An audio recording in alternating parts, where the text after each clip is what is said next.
Assalamualaikum warahmatullahi wabarakatuh. Bagaimana kabarnya kalian anak-anak kelas 8?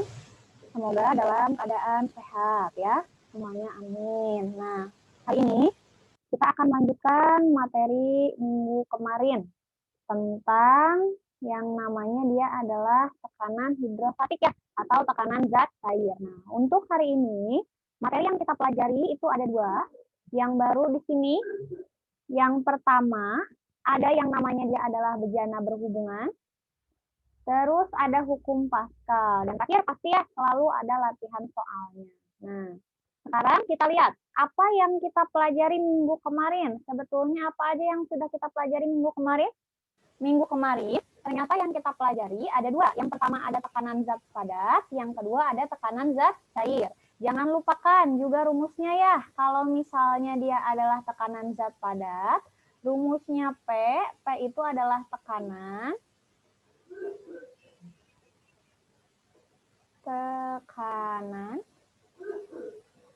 sedangkan F-nya itu dia adalah gaya, dan A-nya dia adalah luas. Nah, lihat lagi catatannya minggu kemarin. Kalau tekanan hidrostatis, P-nya itu adalah tekanan hidrostatisnya. Ini tekanan hidrostatisnya si P. Rho, ini adalah rho, artinya dia adalah massa jenis. G-nya dia adalah gravitasi, ini G gravitasi, dan H-nya adalah kedalamannya ya. Jadi yang kita pelajari minggu kemarin ada dua, ada tekanan zat padat dan ada tekanan zat cair. Nah, sekarang kita lihat. Yang pertama, dia adalah bejana berhubungan. Ini masih berhubungan dengan tekanan zat padat dan tekanan zat cair ya. Kalau bejana berhubungan itu apa? Bejana berhubungan itu dia adalah suatu tempat, suatu wadah yang dia itu menyambungi, makanya disebutnya dia bejana berhubungan. Jadi wadah satu ke yang lainnya itu dia saling berhubungan. Nah, ini dia saling berhubungan nih, saling nyambung ya. Nah, ingat sifat air, sifat zat cair, air itu dia akan menempati wadah ya. Jadi dia kalau misalnya ditempatkan ke dalam wadah yang berbentuk U, maka air wujudnya akan seperti wadah yang ditempatinya ya. Nah, kalau bentuknya seperti ini juga sama. Nah, ketika bejana berhubungan itu, dia berlaku nih ketika ada permukaan zat cair yang sejenis, maka akan sama tingginya. Jadi kalau misalnya bejana berhubungan ini kita isi air, dia akan menghasilkan tinggi yang sama. Ketika dia huruf U diberi air, maka tinggi yang sebelah sini dan yang sebelah sini itu akan sama.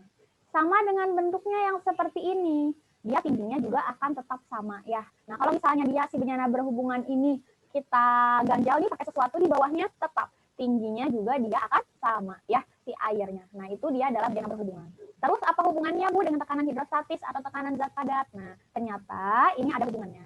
Nah, bagaimana nih kalau yang dimasukkan ke dalam bejana berhubungannya bejana berhubungan itu adalah zat cair yang berbeda.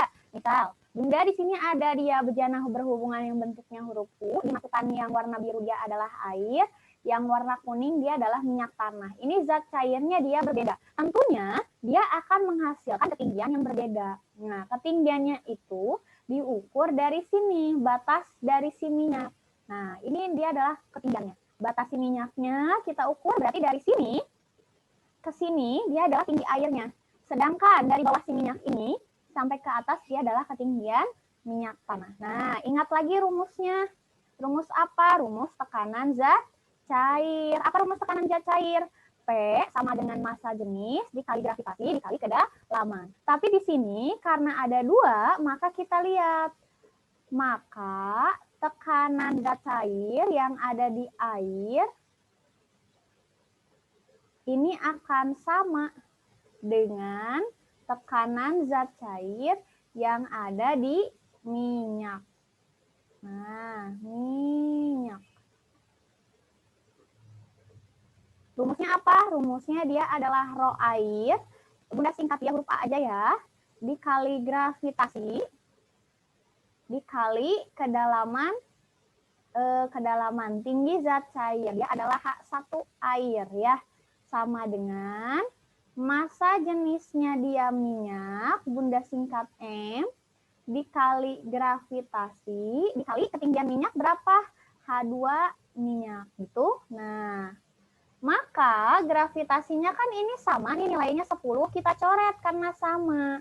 Maka untuk mengukurnya dia adalah massa jenis air dikali H1 air sama dengan massa jenis minyak dikali ketinggian yang kedua untuk si minyak. Nah, kalau misalnya di sini dia ternyata adalah alkohol, ganti saja ininya pakai massa jenis alkohol dikali ketinggian alkohol ya, sama saja. Nah, sekarang kalau misalnya kita mencari massa jenis air, berarti bagaimana? Berarti massa jenis minyak dikali ketinggian si minyak dibagi kedalaman. Ini pindah ruas berarti dibagi gitu. Kalau misalnya mencari massa jenis minyak, sebaliknya berarti sebelah sini kita catat massa jenis air dikali ketinggian si air dibagi sebelah sini, pindah ruas ke sini berarti kedalaman minyak. Nah, coba nanti kalian kalau misalnya mencari ketinggiannya, itu berapa rumusnya? Berarti gimana? Ingat, ini pindah ke sini, jadinya dibagi. Berarti kita tulis massa jenis minyak dikali kedalaman minyak dibagi massa jenis air. Kalau misalnya mencari H2, berarti gimana? Berarti dia adalah massa jenis air dikali H1 air dibagi massa jenis minyak. Ya. Nah, yang harus dihafalin yang mana? Yang ini kesananya prinsipnya adalah matematika. Dipindah ruas berarti dibagi. Ya. Nah, sekarang kita lihat contoh soalnya. Sebuah pipa U mula-mula diisi dengan air. Pada salah satu kaki bejana tersebut diberi minyak. Tinggi minyak adalah 10 cm dan selisih tinggi permukaan air adalah 8 cm. Jika diketahui massa jenis air adalah 1 gram per cm kubik, maka massa jenis minyak adalah, nah ini sama nih kayak tadi rumusnya. Berarti gimana kayaknya tadi rumusnya? Nah kita lihat nih, tulis ya ini, massa jenis air dikali kedalaman air sama dengan massa jenis minyak dikali kedalaman ketinggian minyak. Nah, sekarang kita buat diketahui biar mudah. Nih. Yang diketahui apa? Tinggi minyak. Tinggi minyak. H minyak sama dengan 10 cm. Terus selisih tinggi permukaan air berarti H air sama dengan 8 cm. Massa jenisnya berapa massa jenis air? Katanya massa jenis air sama dengan 1 gram per centimeter kubik. Nah, kalian lihat di sini satuannya sentimeter, sentimeter, sentimeter, gram. Ini udah sesuai semua. Jadi kalian tidak perlu mengubah satuan ya. Berarti tinggal ditanyakan apa? Massa jenis minyak. Bagaimana rumusnya? Jawab. Tulis lagi rumusnya. Berarti massa jenis air dikali ketinggian air sama dengan massa jenis minyak dikali ketinggian minyak. Yang ditanya massa jenis air. Massa jenis air sama dengan, tulis lagi nih, yang sebelah sini. Massa jenis air dikali kedalaman air. Ini awalnya dikali, pindah ruas berarti jadi dibagi. Nah, masukkan sekarang angkanya. Massa jenis air berapa? 1. Ketinggian air berapa? 8. Dibagi ketinggian minyak berapa? 10. 8 kali 1, 8. Dibagi 10, 0,8. Satuannya massa jenis.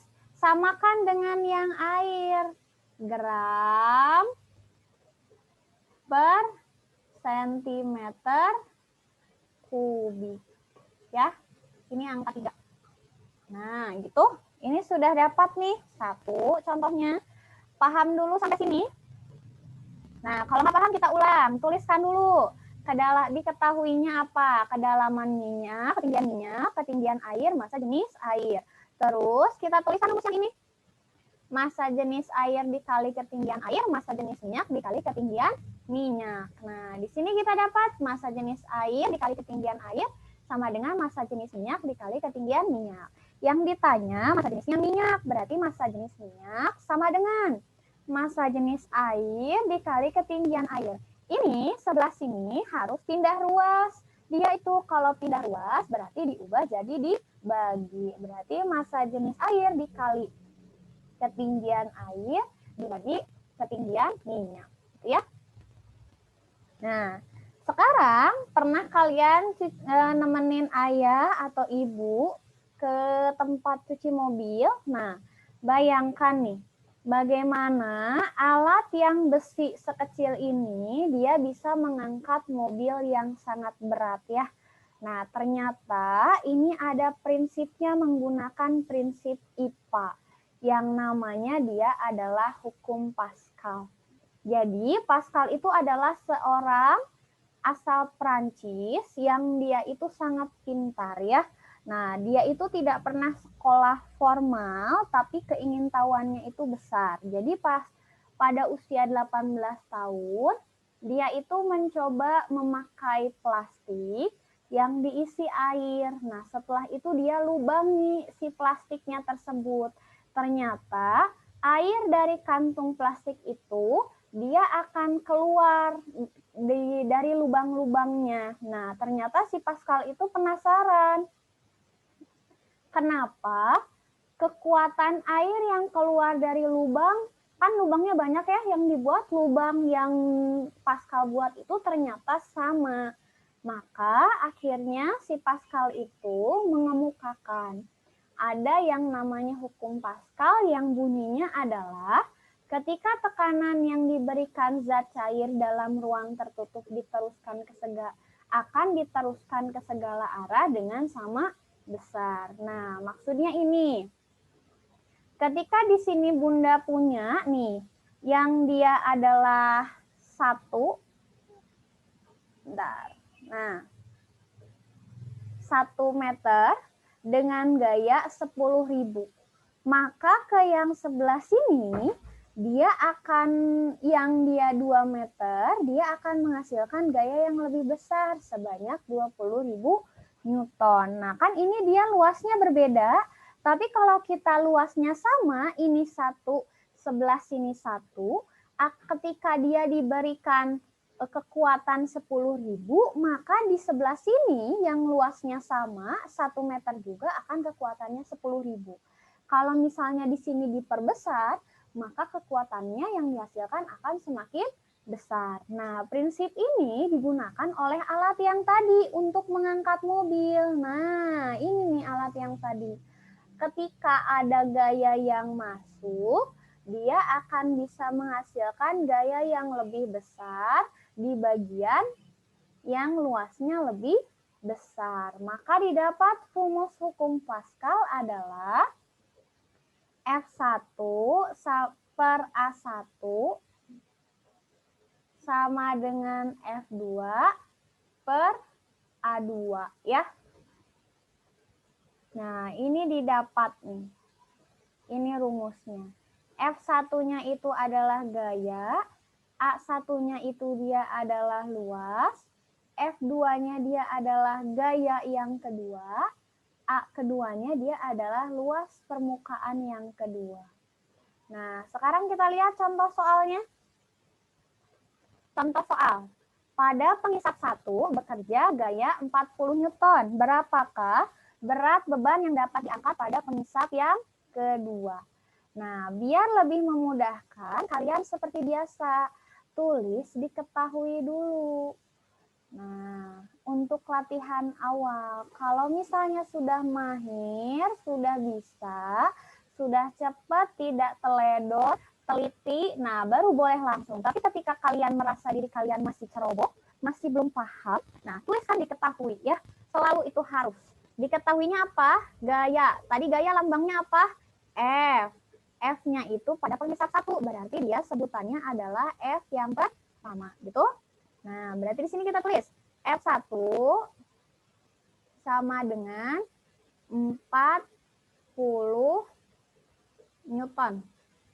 Nah, terus A1-nya berapa?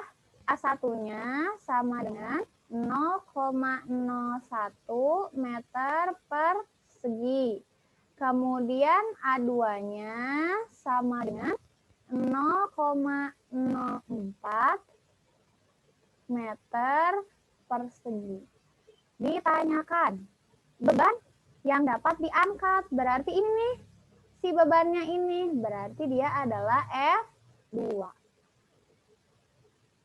Tanda tanya. Jawab sekarang.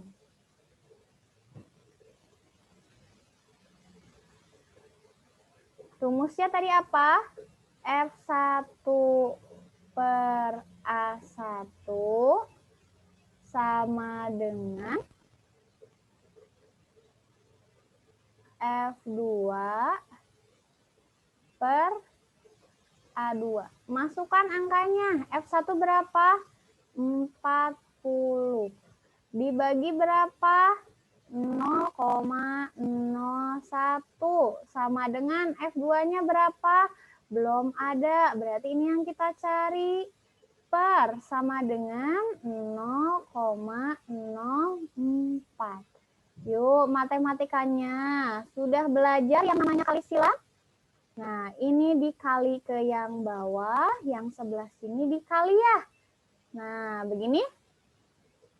Yuk, kita lihat berarti sekarang. 40 dikali 0,04 sama dengan F2 dikali 0,01. Berapa 40 dikali 0,04? Betul sekali. Hasilnya adalah, ini coret.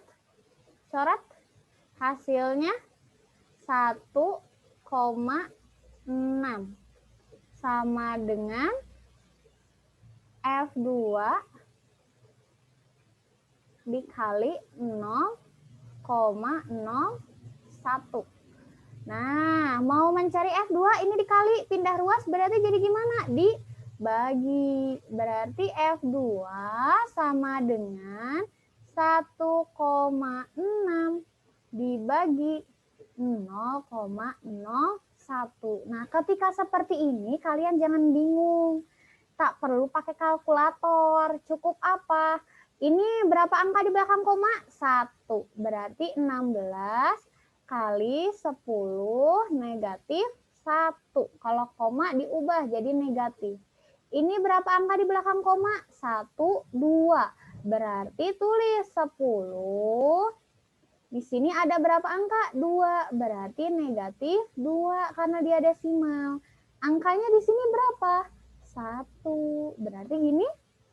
Nah, sama dengan 16 bagi 1, 16. Dikali 10 negatif 1 dikali. Ini yang asalnya dibagi pindah ke atas. Jadi tanda negatif 2-nya berubah jadi positif.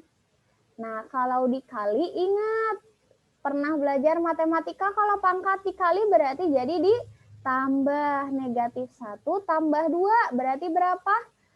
1. Berarti 16 kali 10 pangkat 1. 10 pangkat 1 teh berapa? 10. 16 kali 10 berapa?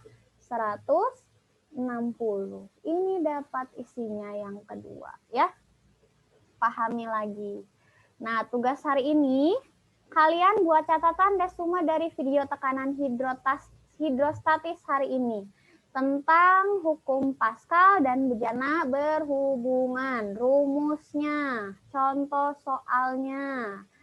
Terus kerjakan latihan soal ini. Yang pertama, jika bejana berhubungan diisi air dan salah satu bejana ditutup seperti pada gambar, Permukaan air yang benar, ini gunakan prinsip bejana berhubungan. Mana yang betul ya? Tuliskan hurufnya saja. Terus yang kedua, tulis soalnya. Dua jenis zat cair diisikan pada pipa U. Nah, tulis diketahuinya apa ini? Jika massa jenis zat cair di kaki A adalah 1 gram per cm, massa jenis zat cair di kaki B adalah, katanya ya. Nah, ini sama kayak di contoh ya. Berarti ini dia adalah, kita ubah berarti massa jenis A dikali ketinggian si A. Nah, si minyaknya ganti pakai huruf B. Massa jenis B dikali ketinggian si B. Yuk dicoba ya. Tadi Bunda udah nuliskan rumus-rumusnya. Kalau mencari ini, mencari ini, mencari ini, mencari ini, ya. Dipelajari lagi. Terus yang ketiga, berapakah berat beban yang dapat diangkat oleh penghisap F2? Nah, ini yang dicari. Ini juga sudah, tadi ada contohnya. Kalian kerjakan. Dan terakhir, silakan boleh baca bukunya di buku paket ada, atau tidak kalian searching di Google. Carilah 3 contoh penerapan dalam kehidupan sehari-hari tentang bejana berhubungan. Dan 3 contoh penerapan hukum Paskal dalam kehidupan sehari-hari. Apa saja yang diterapkan ya? Masing-masing 3. Nah, sekian dari Bunda. Kita bertemu lagi minggu depan ya. Wassalamualaikum warahmatullahi wabarakatuh.